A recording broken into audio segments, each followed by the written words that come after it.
engaging with the community since 1970.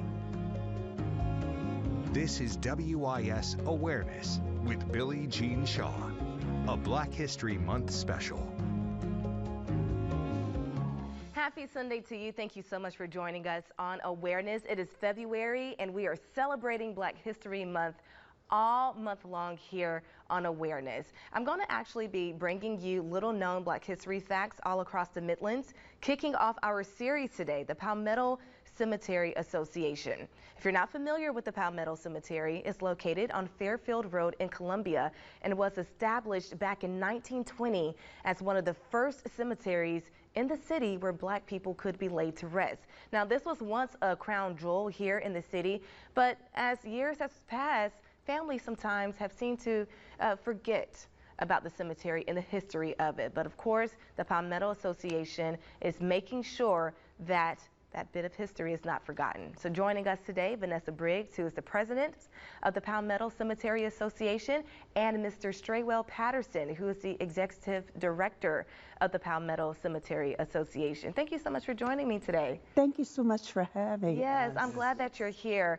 I did a little quick run through about the history of the Palmetto Cemetery, but tell us a little bit more and why this is such a treasured piece here in Columbia. Absolutely.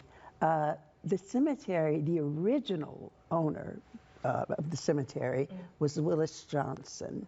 And Mr. Johnson purchased the cemetery in 1920. He had a thriving business which began in 1915, and it was called Johnson's Funeral Home. It was the place that African Americans were allowed to be buried. You said a key word. You said allowed. Allowed. That's correct. Let's give people, let's go a little deeper for some, because of course it's 2023 now, and some people may have forgotten that. Younger people especially. Right. Black people did not have the same rights as we once have now. Absolutely. So when you say allowed, tell us a little bit more about that. By allowed, I mean there was nowhere else to go.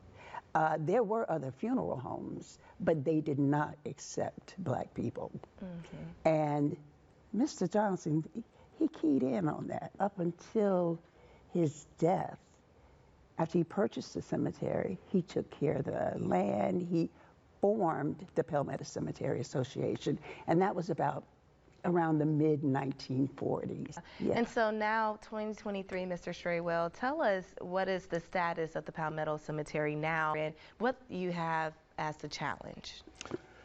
Our day-to-day operation consists of meeting families there, and anyone who wants to know about where the loved ones are buried at, the conditions, what can they do.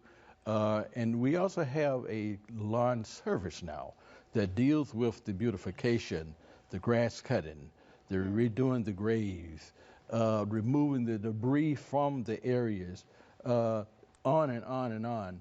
It's a work in progress. That's why we need families and those who have loved ones buried there to come back and assist us in doing that. Now, of course, if you don't come, we are doing it anyway, but we're not doing it as often as we would like to because it's not perpetual care. Yeah. And we have some of the lowest fees in the state in terms of burial plots.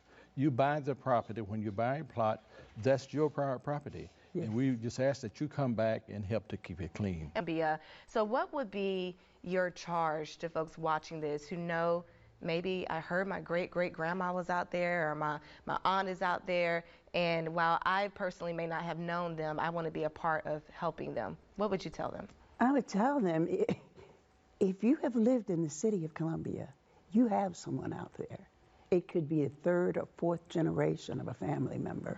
And that we have an obligation as people, human beings, to preserve our loved ones' resting place. How can people help out your association? Well, we ask for people to join the association at a very minimal fee. And we are always looking for angels to contribute and to help us continue the legacy. Well, hopefully this gets the attention that it deserves. Yes. All right, well, still to come on Awareness, we're going to sit down with one of the Black history makers right in our state, Mr. I.S. Levy Johnson. You're not going to want to miss this interview. Stay tuned.